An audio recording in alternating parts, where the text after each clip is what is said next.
राजधानी रे गड़िला मुंड यूट्यूब ब्लगर को हाणी हत्या रसुलगढ़ निकट जीजीपी कॉलोनी रे घटी हत्याकांड मृतक जनक हेले राहुल महाराणा। शनिवार राति प्राय 11:15 रे 4 ରୁ 5 जन राहुल को छुरी भूसी हत्या करिथिबा जणा पड़ी।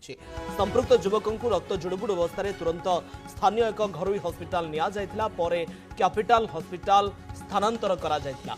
सेठारे डाक्तर तांको मृत घोषणा करथिले। घटना संपृक्त अंचल आलोड़न खेलाई देछि। घटनास्थल में पुलिस पहुंची छानभिन आरंभ करिछि। सूचना अनुसार राहुल ऑक्सीजन सिलिंडर कारबार करती। यह छड़ा से जड़े यूट्यूब ब्लगर भाव में परिचित। प्राथमिक अनुसंधान पर पुलिस कही गत प्राय 2 मास पूर्व राहुल एक बिहारी गोष्ठी सह कौन कारण विवाद होता।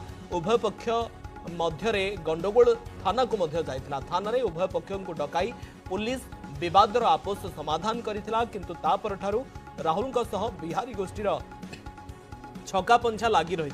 शनिवार सकाळे बिहारी गोष्ठीर किछि युवकों सह राहुल पुणी बचसा होइथिला। यापर बिहारी गोष्ठीर किछि युवक संध्यारे मद पी राहुल को आक्रमण पई योजना प्रस्तुत करथिबा जणा पड़िछि।